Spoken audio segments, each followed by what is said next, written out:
ICT award विजेता राजस्थान के एकमात्र शिक्षक उदय सिंह बेनीवाल का हो रहा है स्वागत।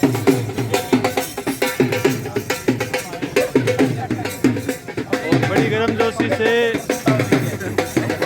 मित्रगण समाज के साथी यहाँ पे स्वागत कर रहे हैं।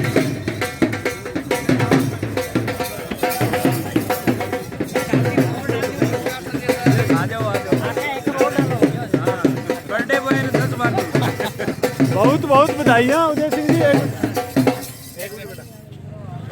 आप संगरिया पहुँचे हैं, राजस्थान के लिए गौरव की बात है। आपको अवार्ड मिला, बहुत बहुत शुभकामनाएं। किस तरीके का आपका अनुभव हो रहा है? ये एक तरीके से पूरी श्रृंखला है, बचपन से लेकर खुद पढ़े, फिर बच्चों को पढ़ाने लगे और आज उस एक पूरी अवधि में 22 साल का सफ़र है पढ़ाने का, जिसमें लगातार जो बदलाव आ रहे थे उनको स्वीकार करते गए और उसी का परिणाम है कि आज भारत सरकार ने भी अपने क्षेत्र के इस काम को जो मेरे निर्देशन में हुए उनको सबको एक कहीं मंच प्रदान किया है, उनको पहचान दी है।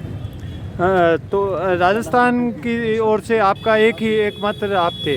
2018 जो वर्ष था उसके लिए आईसीटी अवार्ड के लिए राजस्थान की तरफ से मैं एक ही था। तो आगे कुछ और अच्छा करने की ललक रहेगी लगातार? अब जैसे शिक्षा में बहुत बड़े बदलाव आ रहे हैं। शिक्षक की ज़रूरत है क्लास में, परंतु शिक्षक के साथ सबसे महत्वपूर्ण ज़रूरत है डिजिटल एजुकेशन की।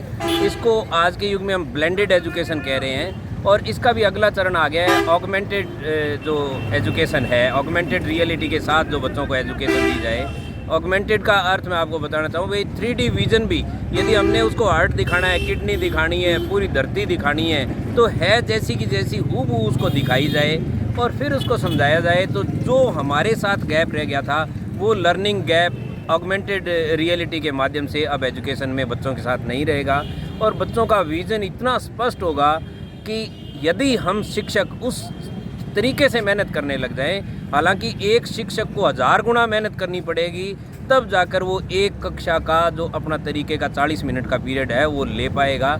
परंतु उसके बाद में बच्चे को इतनी सरलता हो जाएगी जो अद्वितीय होगी और बड़े शानदार तरीके से उसको वो अपने ज़हन में उतारने में, मतलब जिसको हम कहते हैं अधिगम करने में, वो सक्षम रहेगा।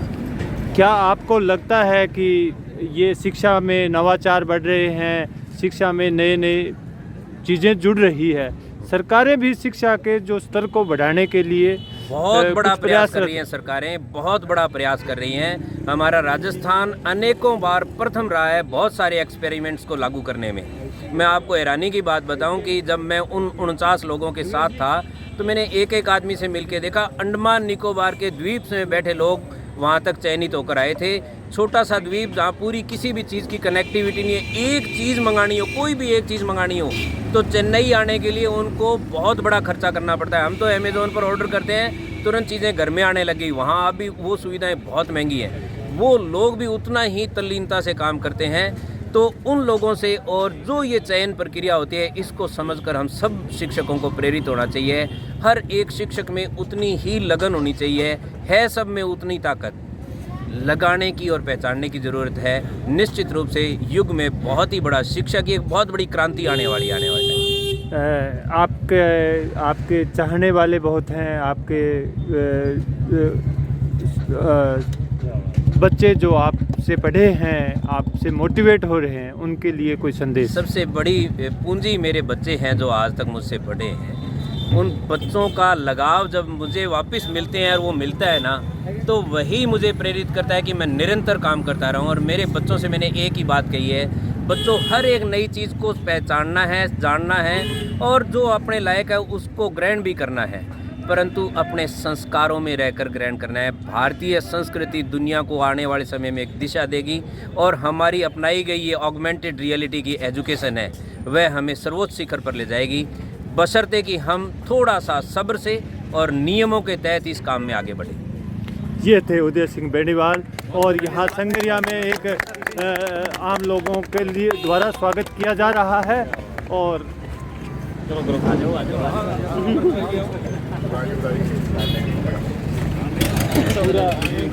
काफ़ी संख्या में यहाँ लोग एकत्र हुए हैं।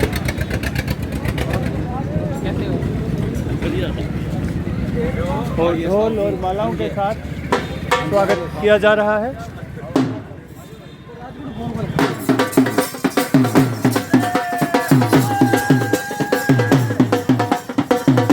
मीडिया में पत्रिकाओं की कमी नहीं है, परंतु उदय सिंह बेनीवाल एक ऐसा उदाहरण है जो